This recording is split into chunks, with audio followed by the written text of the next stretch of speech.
Alors, aujourd'hui, nous continuons notre étude par le psaume 100, du verset 1 au verset 5.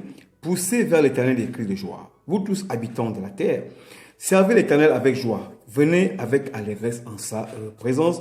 Sachez que l'Éternel est Dieu. C'est lui qui nous a fait et nous lui appartenons. Nous sommes son peuple et le troupeau de son pâturage.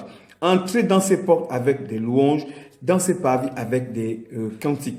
Célébrez-le, bénissez son nom, car l'Éternel est bon, sa bonté dure toujours et sa fidélité de génération en génération. Il y a un autre passage du livre, dans le même livre de Psaume, mais chapitre 150, qui dit ici, louez l'Éternel dans son sanctuaire.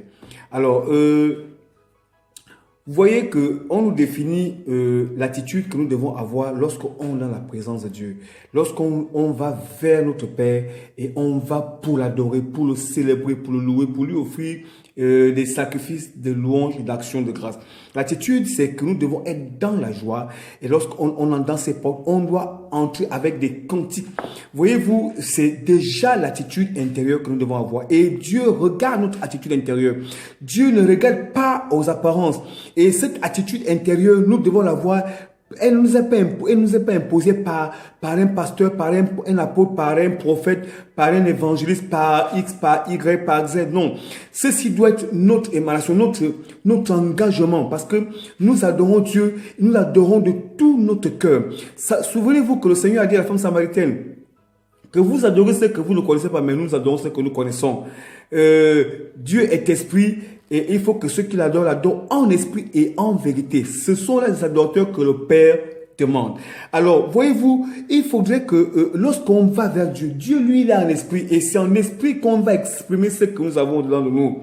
Et lorsqu'on rentre devant le Seigneur, on rentre dans les parvis intérieurs, dans la parvis extérieur, parvis intérieur, dans ses portes et on est en train de proclamer la louange, on est en train de crier avec allégresse, on est en train de chanter à Dieu, nous exprimons notre cœur. Malgré tout, nous sommes dans la joie parce que nous savons que dans sa présence, nous serons totalement régénérés, nous serons rayonnants de joie. Et quand on entre dans le Saint des Saints, le lieu très saint, quelle est notre attitude? Nous nous abandonnons. On se prosterne, on abandonne nos couronnes, on oublie tout parce que nous savons que nous lui appartenons et nous sommes le troupeau de son pâturage. Et on doit le louer dans son sanctuaire.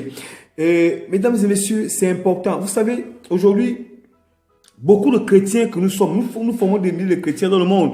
Beaucoup n'arrivent pas à adorer Dieu parce que ils ne comprennent pas que c'est en esprit qu'on le fait et en vérité. En esprit parce que le Saint-Esprit est en nous et parce qu'on doit élever notre esprit. En vérité parce que la parole de Dieu est la vérité. C'est en Christ qu'on le fait. Ce n'est nulle part ailleurs. Et ça nous engage personnellement. Et nous devons le faire avec joie, avec force, avec amour.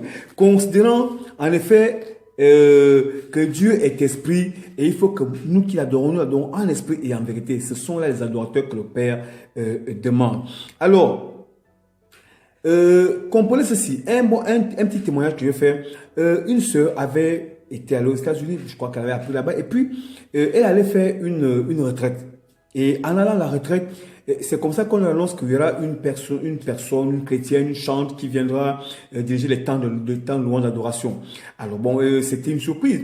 Et lorsque la dame est arrivée, une dame qui ne ressemblait à rien, lorsqu'elle est entrée dans la salle et qu'elle a commencé à louer Dieu, l'atmosphère a changé et tout le monde avait été saisi et les gens étaient emportés. Les gens ressentaient la présence de Dieu et chacun était puissamment visité. Et qu'est-ce qui s'est passé avec cette sœur? Cette sœur, d'une manière extraordinaire, ses cheveux se sont retrouvés avec les pépites d'or. Et vraiment les vraies pépites d'or. Les pépites d'or qui se comptaient et qui pouvaient se faire peser. Voyez-vous, à chacun de nous, Dieu donne un signe. Lorsqu'on est dans sa présence, un signe qui marque la présence de Dieu. Un signe qui montre que nous sommes dans sa présence. Et Dieu se révèle d'une manière extraordinaire. Vous avez un signe. Si sincèrement vous adorez Dieu et que vous entrez dans sa présence, vous allez voir des choses extraordinaires. Si vous abandonnez à lui, c'est sûr et certain que vous avez quelque chose de spécial et que vous allez partager.